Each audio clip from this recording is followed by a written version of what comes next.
بسم اللہ الرحمن الرحیم الحمد للہ وکفیٰ وسلام علی عبادہ الذین اصطفیٰ اما بعد۔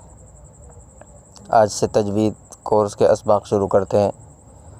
تجوید کا سیکھنا قرآن پاک کو صحیح پڑھنے کے لیے، درست پڑھنے کے لیے اور ثواب حاصل کرنے کی طرح پڑھنے کے لیے کہ جس سے ہمیں پڑھنے سے ثواب حاصل ہو، اس کو صحیح پڑھنے کے لیے تجوید کا سیکھنا ضروری ہے۔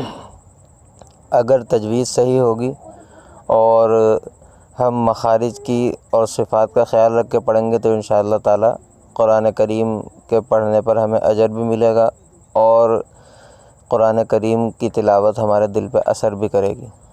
لیکن اگر تجوید صحیح نہ ہوئی یا مخارج بھی صحیح نہ ہوئے، یعنی حروف کی ادائیگی صحیح طرح سے نہ کری جس طرح کرنی چاہیے، نتیجہ یہ ہوگا یا تو حروف بدل کر ہر ایک حرف بدل کر کسی دوسرے حرف میں تبدیل ہو جائے گا اور اس کے معنی بدل جائیں گے، اور معنی بدلنے سے بسا اوقات تو سخت گناہ ہوتا ہے، لیکن بسا اوقات نماز بھی ٹوٹ جاتی ہے، کیونکہ اس کے معنی ہو ہی ایسے جاتے ہیں، فاسد ہو جاتے ہیں معنی۔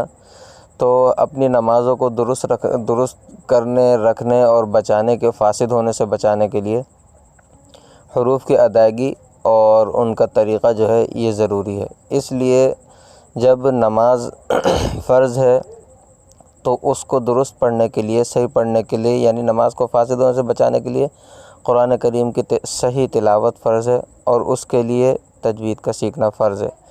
لہذا اس وجہ سے سب سے پہلے، اور تجوید کے اندر جو سب سے پہلی چیز سیکھنے کی ہے وہ ہے مخارج، کہ حروف کس طرح ادا ہوتے ہیں۔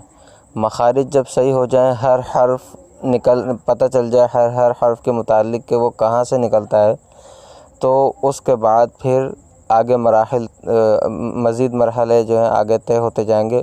وہ پھر بھی اتنے مشکل نہیں ہے، لیکن اصل مشکل مرحلہ جو ہوتا ہے وہ مخارج کا ہوتا ہے، اور اسی سے مخارج سے معنی بدل کر جو ہے ایک دوسرے میں لفظ بدل جاتے ہیں اور بعض نماز فاسد ہو جاتی ہے بعض اوقات۔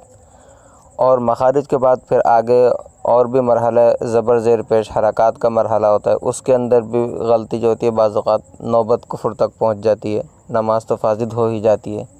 بہرحال اس وجہ سے آج سے انشاءاللہ تجوید کا آغاز کرتے ہیں اور اپنے اللہ تبارک و تعالی سے ساتھ میں دعا بھی کرتے ہیں کہ اللہ تعالی بتانے والے، سمجھانے والے اور پڑھنے والے سب کو اخلاص عطا فرمائے، اور اللہ تبارک و تعالی ہمیں جلد سے جلد اپنا کلام پاک اچھے انداز سے، اور جیسا کہ حدیث کے اندر آپ صلی اللہ علیہ وسلم نے فرمایا کہ زینوا القرآن باصواتکم، کہ اچھی آواز سے قرآن کریم کی تلاوت کرو، اور آواز اچھی جبھی ہوگی جب اس کی تجوید صحیح ہوگی۔ ظاہر سی بات ہے کہ عبارت اگر ہم صحیح نہ پڑھ رہے ہوں تو آواز کتنی اچھی بنا لیں وہ کسی کو بھی پسند نہیں آئے گی۔ آج سے انشاءاللہ ہم تجوید کے اسباق کا آغاز کرتے ہیں اور سب سے پہلے مخارج کو بیان کریں گے انشاءاللہ۔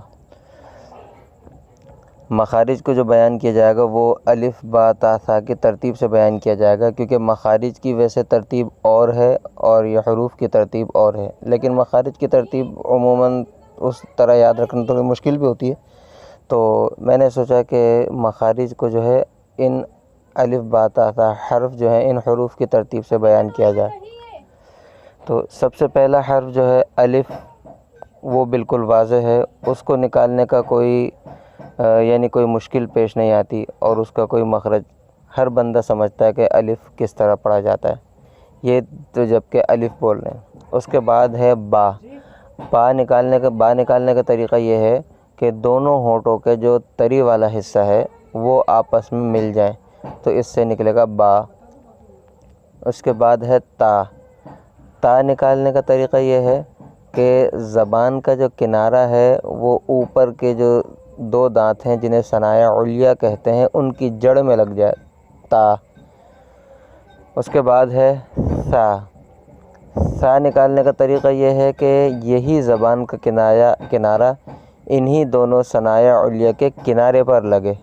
تا میں ثنایا علیہ کی جڑ میں لگ رہا تھا، لیکن ثا کے اندر زبان کا کنارہ تھوڑا باہر کو نکلے گا اور ثنایا علیہ جو ہے اس کے کنارے پر لگے گا، اس سے نکلے گا ثا۔ اس طرح جب ثا نکالیں گے تو نہ یہ صاد کی جیسی آواز ہوگی اس کی، نہ اس کی آواز سین جیسی ہوگی، بلکہ اس کی اپنی ہی آواز نکلے گی اس طرح ثا۔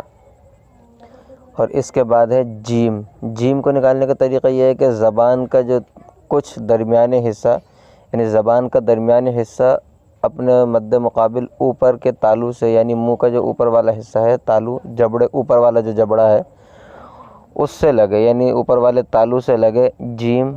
تو اس کو شجر زبان کہتے ہیں۔ زبان کا جو یہ حصہ جیم بولتے وقت لگتا ہے، اس کو کہتے ہیں شجر زبان۔ لہٰذا یہ صفات کا بیان ہے۔ بہرحال جیم جب نکلے گا جب زبان کا درمیان کا حصہ اوپر کے تالو سے ٹکر کھائے۔ وآخر دعوانا الحمدللہ رب العالمین۔